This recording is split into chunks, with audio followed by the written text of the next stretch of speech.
ئامادەبوانی خۆشەویست بەڕێزان، دەمەوێ وتەکەم بە سوپاس و پێزانین بۆ ئەو تیمە چاو نەترسا دەست پێ بکەم و ئامادەبوونمان لەم ڕۆژە و لەو شوێنە ڕێز و تەقدیرە بۆ تیمەکانی میلابەر کە بە ئەرکێکی پیرۆز هەستاون بە خاوێنکردنەوەی ئەو پارچە زەویانە لە سنووری ئیدارەی سەربەخۆی سووران و بەشێکیان دەکەونە سنووری پارێزگای هەولێر.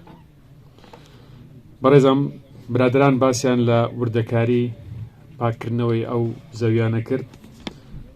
من دەمەوێت بە کورتی باس لەوە بکەم کە لە دوای ڕاپەڕین ئێمە وڵاتێکمان گرتە دەست کە بە دەیان کێشە و لەژێر ئابلۆقەی ئابووری و لەژێر وڵاتێک کە 7,000 گوندی لێ وێران کرابوو، سەرەڕای هەموو ئەوانە وڵاتێکمان وەرگرت کە پڕ لە مین و تەقەمەنی و مەترسی. بۆیە ئەرکەکانی ئێمەی حکوومەتی هەرێمی کوردستان لەو کاتەوە تا ئێستاش ئاسان نەبووە و تەنگ و چەڵەمەیەکی زۆر هاتووە. گوندەکان و گوندنشینان بەدەر لەوەی کە مەترسی لەسەر ژیانیان هەبووە بۆ ناوچەکانیان، چەندین گیر و گرفتی کەشیان هەبووە. بۆیە ئێمە بە ئالنگاریەکی زۆرەوە ئەو وڵاتە و دەوڵەتداری و حکومداریمان کردووە، سەرەڕای هەموو ئەو کێشە و گرفتانش کە لە دەوروبەریشمان بۆ ئێمە دروست کراوە. بەڕێزان، ئیدارەی سەربەخۆی سۆران ناوچەیەکی سەربازیە، شەڕە لێکە دوای یەکەکان و شۆڕشەکانی کوردیش هەمووی لەم ناوچەیە سەری هەڵداوە. بۆیە ڕێژەی زۆری مین و تەقەمەنیەکان دەکەونە سنووری ئەم ناوچەیە بەداخەوە. هەر لە ساڵانی پێشتر بە هاوکاری دەستگایەکانی خێرخوازی و دەستگایەکانی نێودەوڵەتی هەوڵ دراوە زۆرێک لەو گوندانە لەم زەویانە پاک بکرێتەوە و دواییش بە هاوکاری و هەماهەنگی لەگەڵ حکوومەتی هەرێمی کوردستان هەوڵ دراوە بەردەوامی بۆ پرۆسەیە بدرێتن بۆ ئەوەی ئەم ناوچانەی کە تا ئێستا لە مین خاوێن نەکراونەوە خاوێن بکرێنەوە. دیارە دەستگای مین ڕۆڵێکی سەرەکی هەبووە لەم پرۆسەیە و پرۆسەکەشیان بەردەوامە پرۆسەیەکی درێژخایەنە، چونکە ئەوەی ئێمە ئامانجمانە لێرانە پاکردنەوە و خاوێنکردنەوەی ئەو زەویانەیە بە شێوەیەکی ئەکادیمی بۆ ئەوەی بە تەواوی لەوە دڵنیابین کە هیچ مەترسێکی دیکە لەسەر ئەم زەویە نییە، بۆ ئەوەی هاوڵاتیان بە بێترس ئەم زەویانە بەکاربێنن، چ بۆ کشت و کاڵی بیتن، چ بۆ هەر بابەتێکی دیکە بیتن.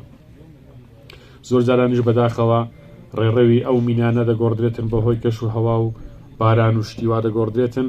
زۆر جاران هاوڵاتیانمان تووشی حاڵەتی نەخوازراو دەبن لە شوێنێک کە نیشانەی ئەوەی پێوە دیار نییە کە ئەمە ئەم شوێنێکی مین ڕێژکراوە.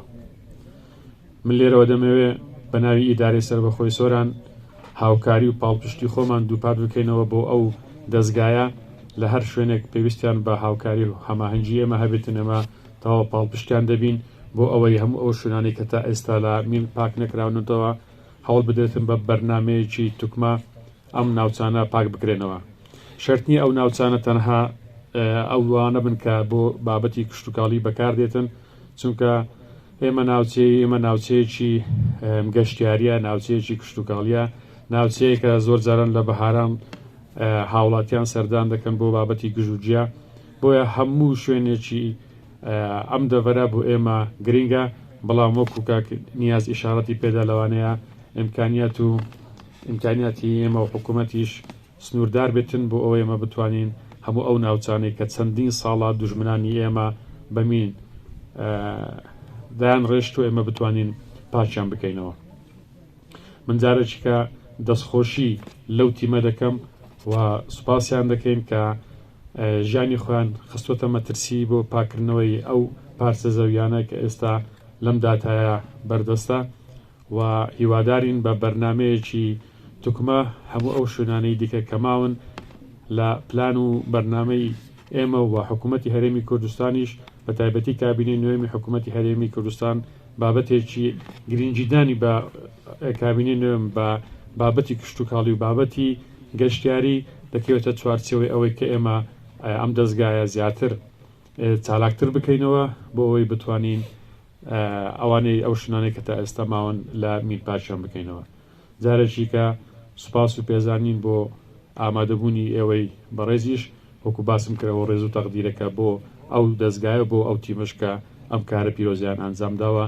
ئینشاءڵڵا کوردستانمان هەر ئاوادان دەبێت و پاک دەکرێتەوە نەک تەنها لە مینی ژێرزەوی لە هەموو ئەو مینانێتی کەشکە بۆ ئێمەی کورد دادەنرێتەوە. زۆر زۆر سوپاس دەکەم.